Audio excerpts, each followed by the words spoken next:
आपल्या परिसरातील ताज्या घडामोडी व अपडेट पाहण्यासाठी MJ न्यूजला सबस्क्राईब करा आणि बाजूला असलेल्या बेल आयकॉनवर प्रेस करा। सदैव ताज्या बातम्यांसह जुळून रहा MJ न्यूज सोबत। नमस्कार, आपण बघत आहोत MJ न्यूज। जाणून घेऊ परिसरातील काही विशेष घडामोडी। जळगाव जिल्ह्यासह जामनेर तालुक्यात अनेक ठिकाणी सलग 2 दिवसापासून होणाऱ्या पावसाने नदी व नाले आपल्या पातळीच्या वर वाहत असल्याची परिस्थिती ठिकठिकाणी बघायला मिळत आहे।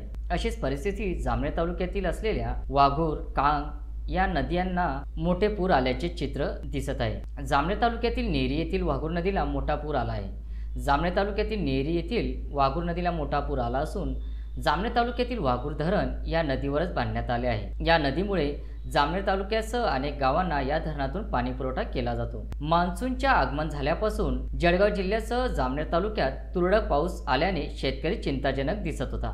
मान्सूनच्या आगमनापासून ते आतापर्यंत वाघूर नदीला मोठा पूर तर सोडा एक छोटा पूर देखील आला नव्हता। त्यामुळे परिसरातील सर्व शेतकरी वरुण राजाचे आगमन न झाल्याने चिंतेत होते। परंतु म्हणतात ना, करता करवता निसर्ग आहे। काही जाणकारांच्या मते पोळा हा सण मान्सून घेऊन जातो।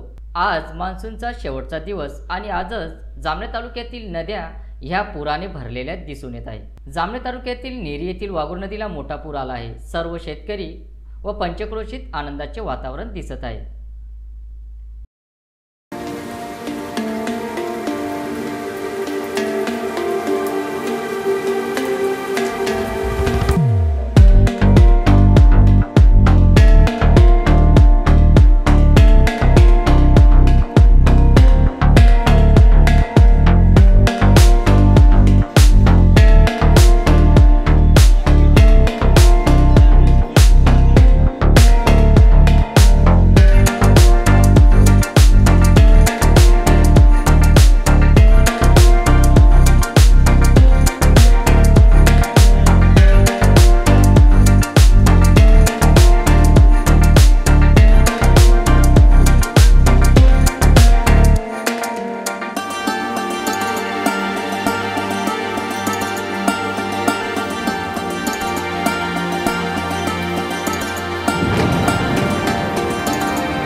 पोस्ट